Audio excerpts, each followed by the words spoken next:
Hello students, last video நம்ம வந்து source of financeல issue of sharesல வந்து equity shares பத்தி நம்ம டிஸ்கஸ் பண்ணோம். இன்னைக்கு நம்ம வீடியோல வந்து preference shares பத்தி நம்ம வந்து டிஸ்கஸ் பண்ண போறோம்.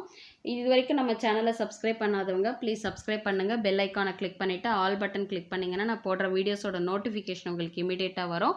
டிஸ்கிரிப்ஷன் பாக்ஸில் ப்ரீவியஸ் வீடியோஸினுடைய லிங்க் கொடுத்துருக்கேன், அதை கிளிக் பண்ணி பார்க்கும்போது இந்த சாப்டர் உங்களுக்கு தெளிவாக புரியும். Okay, preference shares. ஸோ ஒரு கம்பெனி வந்து தன்னுடைய கேபிட்டலை ரைஸ் பண்ணுறதுக்காக ஷேர்ஸை இஷ்யூ பண்ணுவாங்க. அந்த ஷேர்ஸ் வந்து 2 டைப்ஸ் ஆஃப் ஷேர்ஸ் இருக்குது, equity shares and preference shares. Equity ஷேர்ஸை பற்றி லாஸ்ட் வீடியோலேயே நம்ம டீட்டெயில்டாக பார்த்தோம். இப்போ நம்ம பார்க்க போகிறது preference shares.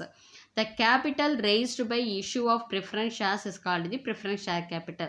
Preference shares capital issue பண்ணுறது மூலிமா ஒரு கம்பெனி கேபிட்டலை ரைஸ் பண்ணுறாங்கன்னா அந்த கேபிட்டல் பேர் preference share capital. The preference shareholders enjoy preferential position over the equity shareholders in 2 ways. அதாவது ப்ரிஃபரன்ஸ் ஷேர் ஹோல்டர்ஸ் வந்து பார்த்திங்கன்னா ஈக்விட்டி ஷேர் ஹோல்டர்ஸை கம்பேர் பண்ணும் பொழுது அதிகப்படியான லாபத்தை மற்றும் வந்து பார்த்திங்கன்னா அவங்கள விட கம்பேரிட்டிவ்லி ப்ரிஃபரன்ஸ் ஷேர் ஹோல்டர்ஸ்க்கு வந்து அதிகப்படியான சலுகைகள் வந்து கொடுக்கப்படுது அப்படின்றது தான் இங்கே சொல்கிறாங்க. அதுக்கு 2 ரீசன் இருக்குது. ஒன்று என்னென்னா, receiving a fixed rate of dividend out of the net profits of the company before any dividend is declared for equity shareholders. அதாவது ப்ரிஃபரன்ஸ் ஷேர் ஹோல்டர்ஸ்க்கு வந்து ஃபிக்ஸடாக இவ்வளோ ரேட், அதாவது இவ்வளோ பர்சன்டேஜ் ஆஃப் டிவிடெண்ட் வந்து கொடுப்போம் அப்படின்னு முன்கூட்டியே சொல்லிடுவாங்க. ஈக்விட்டி ஷேர் ஹோல்டர்ஸ் பொறுத்த வரைக்கும் டிவிடெண்ட்டே கம்பல்சரி கிடையாதுன்றதை பார்த்தோம். ஆனால் ப்ரிஃபரன்ஸ் ஷேர் ஹோல்டர்ஸை பொறுத்த வரைக்கும் ஃபிக்ஸடாக இவ்வளோ ரேட் ஆஃப் டிவிடெண்ட் வந்து உங்களுக்கு கொடுப்போம் அப்படின்னு அவங்க சொல்லிடுவாங்க. எதுலேருந்து? நெட் ப்ராஃபிட்லேருந்து கொடுப்போம் அப்படின்னு சொல்லிடுவாங்க. ஆனால் இதெல்லாம் வந்து எப்போ கொடுப்பாங்கன்னா, ஈக்விட்டி ஷேர் ஹோல்டர்ஸ்க்கு எவ்வளோ டிவிடெண்ட்டுன்னு சொல்கிறதுக்கு முன்னாடியே ப்ரிஃபரன்ஸ் ஷேர் ஹோல்டர்ஸ்க்கு டிவிடெண்ட்டை கொடுத்துருவாங்க. இது ஓகேவா? இதுதான் first point. Second, receiving their capital after the claims of the company's creditors have been settled at the time of liquidation. So இப்போ கம்பெனியை வந்து வைண்ட் அப் பண்ணுறாங்க, க்ளோஸ் பண்ணுறாங்க அப்படின்னா கிரெடிட்டார்ஸ்க்கு, அதாவது கம்பெனி வந்து பேங்க் லோன் எடுத்திருந்தாலோ வெளியே ஏதாவது கடன் வாங்கி இருந்தாலோ அவங்களுக்கு எல்லாத்தையும் அமௌண்ட்டு செட்டில்மெண்ட் பண்ணிவிட்டு அதுக்கப்புறமா அடுத்து யாருக்கு வருவாங்கன்னா இந்த ப்ரிஃபரன்ஸ் ஷேர் ஹோல்டர்ஸ்க்கு தான் வருவாங்க. இந்த ப்ரிஃபரன்ஸ் ஷேர் ஹோல்டர்ஸ்க்கெல்லாம் கொடுத்தது போக எல்லாம் முடிஞ்சு ஃபைனலாக தான் யாருக்கு வருவாங்க? ஈக்விட்டி ஷேர் ஹோல்டர்ஸ்க்கு செட்டில்மெண்ட்டுக்கு வருவாங்க. இதுதான் ப்ரிஃபரன்ஸ் ஷேர் ஹோல்டர்ஸ்க்கும் ஈக்விட்டி ஷேர் ஹோல்டர்ஸ்க்கும் இருக்கிற டிஃப்ரென்ஸு. ஓகேவா? ஸோ ப்ரிஃபரன்ஸ் ஷேர்ஸை பொறுத்த வரைக்கும் அவங்களுக்கு ஃபிக்ஸடான ரேட் ஆஃப் டிவிடெண்ட் வந்து கொடுப்பாங்க. ஈக்விட்டி ஷேர் ஹோல்டர்ஸ்க்கு டிவிடெண்ட்டை டிக்ளேர் பண்ணுறதுக்கு முன்னாடியே ப்ரிஃபரன்ஸ் ஷேர் ஹோல்டர்ஸ்க்கு டிவிடெண்ட்டை கொடுத்துருவாங்க. ரெண்டாவது வந்து பார்த்திங்கன்னா, கம்பெனி வந்து வைண்ட் அப் பண்ணுறாங்க அப்படின்னா கிரெடிட்டார்ஸ்க்கு கொடுக்க வேண்டிய எல்லா அமௌண்ட்டையும் செட்டில் பண்ணதுக்கப்புறம் அடுத்து செட்டில் பண்ணுறது ப்ரிஃபரன்ஸ் ஷேர் ஹோல்டர்ஸு. அதுக்கப்புறம் தான் கடைசியாக யாருக்கு? Equity share holders. In the other words, as compared to the equity shareholders, the preference shareholders have a preferential claim over dividend and repayment of capital. So, equity shareholders compare பண்ணும் பொழுது preference share ஹோல்டர்ஸ்க்கு வந்து பார்த்திங்கன்னா டிவிடெண்ட்டை claim பண்ணுறதாக இருந்தாலும் சரி, அவங்களுடைய கேபிட்டலை அவங்க வந்து திரும்ப பெறதாக இருந்தாலும் சரி, ரெண்டுத்துலேயுமே யாருக்கு ப்ரியாரிட்டி முதல்ல கொடுக்கப்படுது அப்படின்னா கம்பேரிட்டிவ்லி ப்ரிஃபரன்ஸ் ஷேர் ஹோல்டர்ஸ்க்கு தான் ப்ரியாரிட்டி ஃபஸ்ட்டு கொடுக்கப்படுது. Preference shares resemble debentures as they bear fixed rate of return. Debentures அப்படின்றது வந்து தட் இஸ் டிஃப்ரெண்ட். டிபென்ச்சர்ஸ் அப்படின்றது வந்து இப்போ ஒருத்தவங்க கிட்டேருந்து வெளியே இருந்து கம்பெனி வந்து கடன் வாங்குது, ஓகேவா? அந்த கடன் வாங்கிறதுக்கு கம்பெனி என்ன பண்ணுவாங்கன்னா டிபென்ச்சர்ஸாக இஷ்யூ பண்ணுவாங்க. அதுக்கு அக்னாலேஜ்மெண்ட்டாக அவங்க என்ன பண்ணுவாங்க? டிபென்ச்சர்ஸை இஷ்யூ பண்ணுவாங்க. அதுக்கு கொடுக்கக்கூடிய ரிட்டன் டிவிடெண்ட் இருக்கு இல்லையா, அதுவும் சரி ப்ரிஃபரன்ஸ் ஷேர்ஸ்க்கும் அதே மாதிரி டிபென்ச்சர்ஸ்க்கும் ரெண்டுத்துக்கும் பார்த்திங்கன்னா ஃபிக்ஸட் ரேட் ஆஃப் ரிட்டர்ன் தான் வந்து கொடுக்குறாங்க. இப்போ ப்ரிஃபரன்ஸ் ஷேர்ஸ்க்கு ஃபிக்ஸட் ரேட் ஆஃப் டிவிடெண்ட் கொடுக்குறாங்கன்னு சொன்னோமா, அதே போல் வெளியே இருந்து கடன் வாங்கினதுக்கு இவங்க டிபென்ச்சர்ஸ் அப்படின்றத இஷ்யூ பண்ணுறாங்க. ஷேர்ஸ் மாதிரி வாங்கின கடனுக்கு டிபென்ச்சர்ஸ் அப்படின்றத இஷ்யூ பண்ணுவாங்க. ஓகேவா? அந்த டிபென்ச்சருக்கு அவங்களுக்கு ஏதாவது இன்ட்ரெஸ்ட் கொடுக்கணும் இல்லையா? ஸோ அதை வந்து டிவிடெண்ட்டாக ஃபிக்ஸட் ரேட்டாக வந்து ப்ரிஃபரன்ஸ் ஷேர்ஸ்க்கு எப்படி கொடுக்குறாங்களோ அதே மாதிரி டிபென்ச்சர் ஹோல்டர்ஸ்க்கும் வந்து கொடுப்பாங்க. Also, as the dividend is payable only at the discretion of the directors and only out of profit after tax to that extent, these resemble equity shares.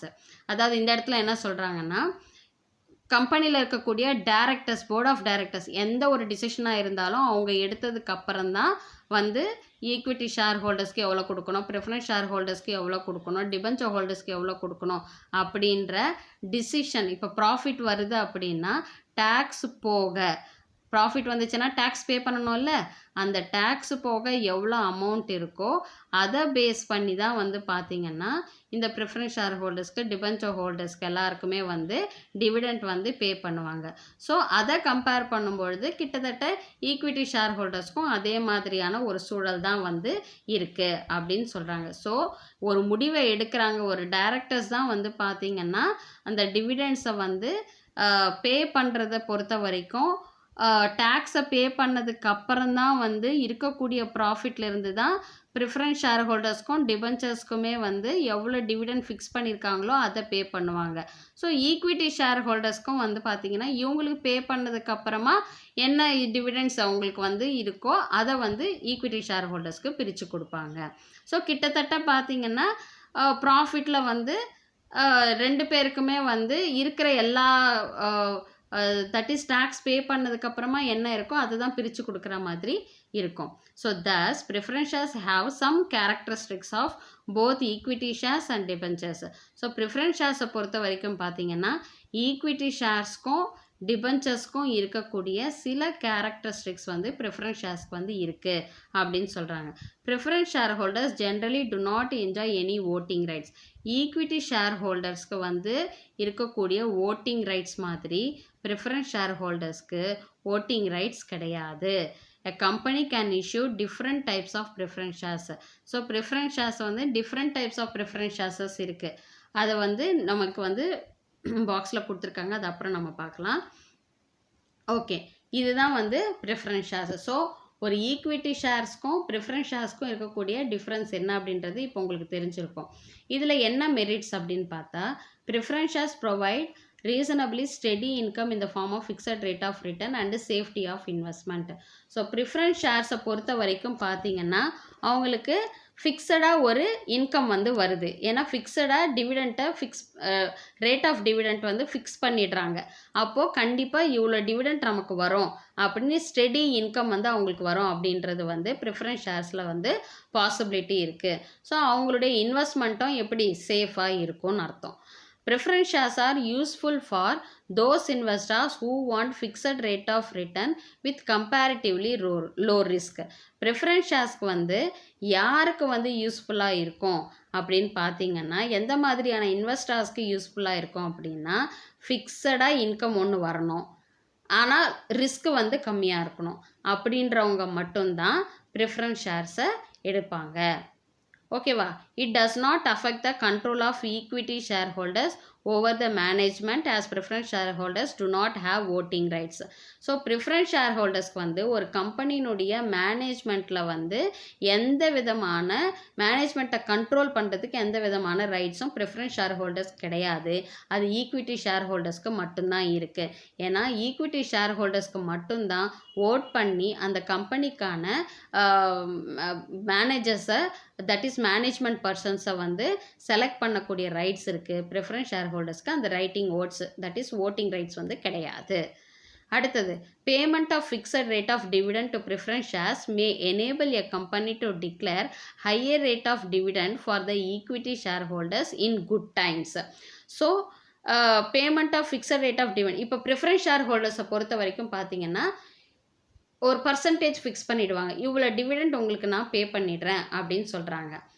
At the same time in case அதிகப்படியான லாபம் வந்துச்சு, expect பண்ணதை விட உங்களுக்கு double மடங்கு triple மடங்கு லாபம் வந்துச்சு அப்படின்னா ப்ரிஃபரன்ஸ் ஷேர் ஹோல்டர்ஸ்க்கு வந்து என்ன ரேட்டு ஃபிக்ஸ் பண்ணியிருக்கோ அந்த எவ்வளோ ப்ராஃபிட் அதிகமாக வந்தாலும் கூட அவங்களுக்கு என்ன ரேட் ஆஃப் டிவிடெண்ட் ஃபிக்ஸ் பண்ணியிருக்கோ அதை மட்டும்தான் அவங்களுக்கு கொடுப்பாங்க.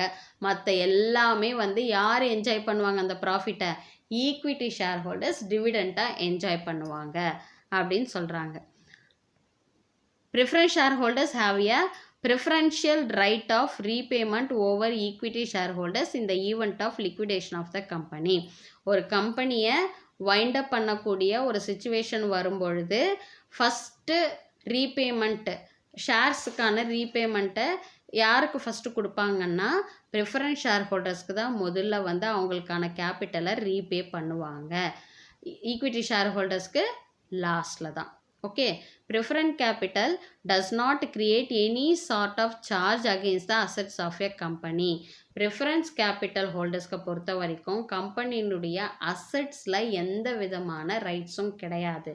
அந்த ரைட்ஸ் யாருக்கு இருக்குது அப்படின்னா ஈக்விட்டி ஷேர் ஹோல்டர்ஸ்க்கு மட்டும்தான் இருக்குது. இதெல்லாம் தான் merits of preference shares. Limitations என்ன அப்படின்னு பார்த்தீங்கன்னா preference shares are not suitable for those investors who are willing to take risk and are interested in high returns.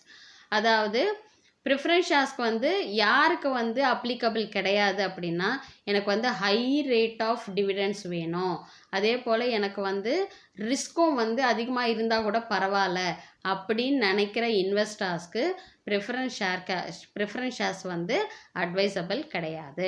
Preference capital dilutes the claims of equity share holders over the assets of the company.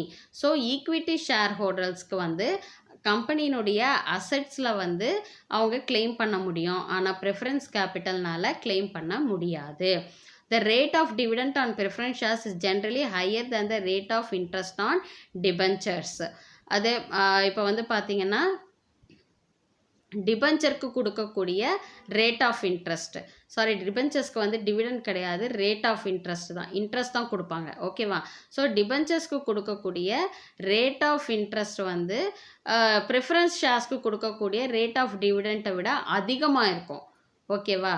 அதிகமாக இருக்கும். கடன் கொடுக்குறாங்கன்னா அவங்க அதிக இன்ட்ரெஸ்ட்டுக்கு தான் கொடுப்பாங்க. Preference கேபிட்டலுக்கு ஃபிக்ஸட் ரேட் ஆஃப் டிவிடெண்ட் கொடுக்குறோம். ஆனால் கம்பேர் பண்ணும்பொழுது டிபென்ச்சர்ஸ்க்காக கொடுக்கக்கூடிய ரேட் ஆஃப் இன்ட்ரெஸ்ட் வந்து அதிகமாக இருக்குது அப்படின்னு சொல்கிறாங்க. As a dividend on these shares is to be paid only when the company earns profit when there is no assured return for the investors. அதாவது கம்பெனிக்கு வந்து ஷேர்ஸ் கம்பெனிக்கு வந்து ப்ராஃபிட் வந்து அதிகமாக ஏர்ன் பண்ணி இருக்கும் பொழுது அப்போ என்ன பண்ணுவாங்க, அப்போ தான் வந்து டிவிடெண்ட்டே வந்து அவங்களால பே பண்ண முடியும். ப்ராஃபிட் வராதப்போ அவங்களால எப்படி பே பண்ண முடியும்? ப்ராஃபிட் வந்தால் அதில் வந்து ஃபிக்ஸட் ரேட் ஆஃப் டிவிடெண்ட் வந்து அவங்களுக்கு ப்ரிஃபரன்ஸ் ஷேர்ஸ்க்கு வந்து அவங்களால பே பண்ண முடியும். ஸோ இதில் வந்து அஷூரன்ஸ் வந்து கிடையாது அப்படின்னு சொல்கிறாங்க. thus these shares may not be very attractive to the investors. அதனால தான் வந்து பார்த்திங்கன்னா இந்த ப்ரிஃபரன்ஸ் ஷேர்ஸ் வந்து ரொம்ப வந்து இன்வெஸ்டர்ஸ் வந்து இன்ட்ரெஸ்ட் வந்து காட்டுறது கிடையாது அப்படின்னு சொல்கிறாங்க. The dividend paid is not deductible from profits or expenses. அதாவது இப்போ ப்ரிஃபரன்ஸ் ஷேர்ஸ் மூலயமா வந்து நமக்கு ஒரு டிவிடெண்ட் கிடைக்கிது அப்படின்னா அது ஒரு நமக்கு இன்கம் தானே. அந்த இன்கம்மை வந்து நான் வந்து என்ன பண்ண முடியாது, ப்ராஃபிட்லேருந்து நான் வந்து டிடக்ட் பண்ண முடியாது. தஸ் தேர் இஸ் நோ, அதாவது டேக்ஸ் பே பண்ணணும் இல்லையா? இப்போ எனக்கு ஒரு இன்கம் வந்தால் நான் டேக்ஸ் பே பண்ணணும். இப்போ சப்போஸ் நான் ஒரு பேங்க்லேருந்து லோன் வாங்கியிருக்கேன் அப்படின்னா அதுக்கு நான் இன்ட்ரெஸ்ட் பே பண்ணுவேன். அந்த இன்ட்ரெஸ்ட்டை நான் என்ன பண்ண முடியும், என் டேக்ஸ்லேருந்து நான் டிடக்ஷனுக்கு காட்ட முடியும். ஆனால் டிவிடெண்ட்டை அப்படி நான் டிடக்ஷனாக வந்து காட்ட முடியாது. அதை வந்து ஒரு எக்ஸ்பென்ஸாக என்னால் வந்து காட்ட முடியாது அப்படின்னு சொல்கிறாங்க. ஓகேவா? ப்ரிஃபரன்ஸ் ஷேர்ஸை இஷ்யூ பண்ணவங்களுக்கு கம்பெனி வந்து காட்ட முடியாது அப்படின்னு சொல்கிறாங்க. இப்போ நான் கம்பெனி வந்து டிவிடெண்ட்டாக நான் வந்து ப்ரிஃபரன்ஸ் ஷேர் ஹோல்டர்ஸ்க்கு நான் வந்து அமௌண்ட்டை கொடுக்குறேன். ஓகேவா? அப்போ நான் அமௌண்ட்டை கொடுக்கும்போது எனக்கு அது ஒரு எக்ஸ்பென்சஸ் தான். அந்த எக்ஸ்பென்சஸை நான் வந்து என்னுடைய டேக்ஸை டிடக்ட் பண்ணிக்கிறதுக்கு என்னால் யூஸ் பண்ண முடியாது. எப்படி லோன்ஸுக்கு வந்து இன்ட்ரெஸ்ட்டை கொடுத்தா நான் வந்து டேக்ஸ் டிடக்ஷனுக்கு காட்ட முடியுமோ அந்த மாதிரி கம்பெனி வந்து ப்ரிஃபரன்ஸ் ஷேர்ஸ்க்கு கொடுக்கக்கூடிய டிவிடெண்ட்டை வந்து டேக்ஸ்லேருந்து டிடக்ஷனாக காட்ட முடியாது அப்படின்னு சொல்கிறாங்க. ஓகேவா? இதுதான் வந்து பார்த்திங்கன்னா preference shares, merits and limitations of preference shares. இதில் ஏதாவது உங்களுக்கு டவுட்ஸ் இருந்துச்சுன்னா கமெண்ட் செக்ஷனில் கமெண்ட் பண்ணுங்கள். உங்கள் டவுட்ஸை நான் கிளாரிஃபை பண்ணுறேன். ஸோ நெக்ஸ்ட் வீடியோவில் நம்ம பார்க்கலாம். தேங்க்யூ.